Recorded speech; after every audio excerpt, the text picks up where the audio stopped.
means that no Kenyan will be evicted without following the due process of law and, where applicable, compensation. Unfortunately, over the last 4 years, Kenyans have not been spared the wrath of Mr. William Ruto's brutal regime and have been violently evicted from their homes and business premises. Mr. William Ruto has established an assassination network in Kenya to deal with political dissent and to assist Kenyans having an issue with one another to eliminate those they don't agree with. For example, in the 2024, during the Gen Z and Saba Saba protests, the government told us that guns were stolen from Kikuyu police station. The truth of the matter is that no guns were stolen. They never left the police station.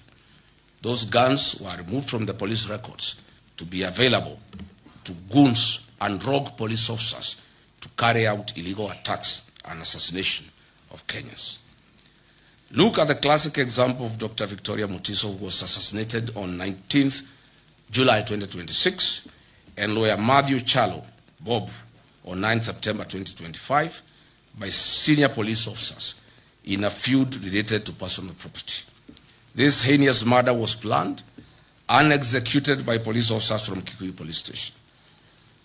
This police station, as I've said, is a crime scene and an assassination empire. This is a situation in 4 years William Ruto has achieved to put up an assassination team available for hire by Kenyans who may want to eliminate other Kenyans. Rachel Wandeto was doused with petrol on the allegation of having a tattoo on her breast.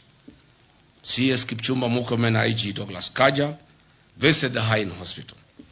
William Ruto vowed that the killers would be arrested. They said her death was motivated by certain political leaders. The scheme was planned and orchestrated by CS Murkomen and a nominated senator. Despite William Ruto having instructed that the killers be arrested, 3 months down the line, nobody has been arrested. Nobody will be arrested because she was killed by the police. The Reverend Dumia Kariuki of PCA Nakuru, a vocal church leader, was killed by Nairobi Sierra, a squad formed by Kipchumba Murkomen to intimidate the PCA church to agree to sell their properties in Mombasa, Nairobi, Kajiado to William Ruto. The U.S. State Department, Bureau of Democracy, Human Rights and Labor, the Kenya National Commission of Human Rights, and the Independent Medical Legal Unit have documented over 700 cumulative cases of extrajudicial killings and forced disappearances across Kenya since late 2022 when William Ruto came to power. And with, of course, notable surge tied to the 2024 Gen Z protests, where 60 young boys and girls were killed.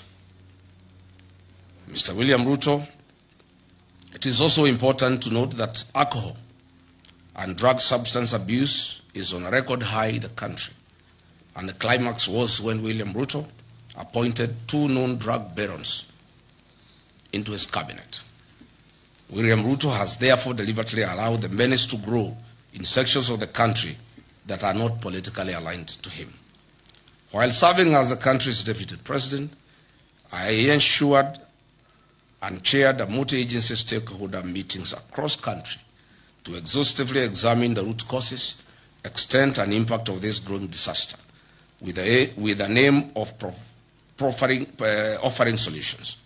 The initiatives were aimed at informing major government policy, measures, and prescribing interventions and actions to address alcohol and drug demand reduction, supply suppression, and harm reduction. Under my leadership then, I strengthened the intergovernment collaboration and coordination in fighting alcohol, drugs, and substance abuse. I proposed several amendments of national and legal and county legal provisions on alcohol and drug control, coordinated and multidisciplinary licensing regime of alcoholic outlets where all stakeholders were involved, and proposed the establishment of county treatment and rehabilitation centers. I held high-level engagement sessions with the judiciary to fast-track alcohol, drug, substance abuse matters before then. William Ruto's 4 years have achieved unwarranted, excessive availability of drugs to our young people, killing them and leaving others as zombies. I'm confident that on August 10, 2027, we will revisit this program and eradicate this vice in totality. The following are some of Kenyans who have been abducted and disappeared recently. Mark Million Carey, he was abducted in Nairobi. Michael Olo, abducted in Nairobi. Families wept in the Milimani High Court demanding his release. His last location was along Kagudo Road. Evans Omondi, abducted alongside Olo and Carey. Abdulaziz Duba Molu, alias Zizo, abducted in Kiamaiko on June 23, 2026 by armed individuals in civilian clothing and police uniforms. Davis Lichuma, a rights activist seized by the masked operatives outside Parliament, later traced to a hospital heavily battered. Omwancha Clifford Evans, listed among the recent abductees by local human rights groups. Manyura Morisori Douglas, still missing following a wave of clandestine security enforcement operations. Jimmy Mtava Mwanzi, abducted in Mlolongo, not seen to date. He was abducted at the instructions of DIG Langat. Dennis Chege, an activist who was said to be involved in the Gen Z protest, vanished and remains completely unaccounted for to date. Brian Stigo, an Nakuru fisherman, who mysteriously went missing in 2022 under similar contested operations at Lake Nakuru National Park. The plan promised Kenyans that the National Coroner Service Act of 2017 will be amended to establish the Coroner General's Office. The objective and aim of this amendment was to remove the burden of investigating suspicious and police action deaths from regular police channels and DCI. Further, the amendment of the Act was aimed at removing potential conflict of interest and ensuring absolute transparency in handling and explaining deaths, enforced disappearances, or fatalities resulting from the law enforcement operations. 4 years later, this promise has not been fulfilled. National Coroner Service Amendment Bill 2026 was officially published in the Kenya Gazette on April 16, 2026, and received by the Directorate of Legal Services in July 2026. It is currently at the introduction and pre-reading stage in the National Assembly, awaiting formal first reading and committal to the relevant departmental committee. Mr. William Ruto has also facilitated acts of transnational repression against foreigners in Kenya. More specifically, on July 24, 2024, 36 Ugandans, members of a Ugandan opposition political party, as part of a joint Kenya-Ugandan security agency operation, and were forcibly returned to Uganda. On October 18, 2024, 7 Turkish asylum seekers were abducted in Nairobi by masked men.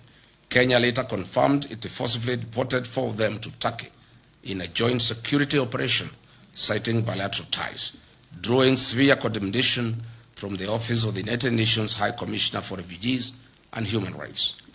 On November 16, 2024, Kiza Bisinje, leader of another Ugandan opposition party, was kidnapped by Ugandan agents while visiting Nairobi.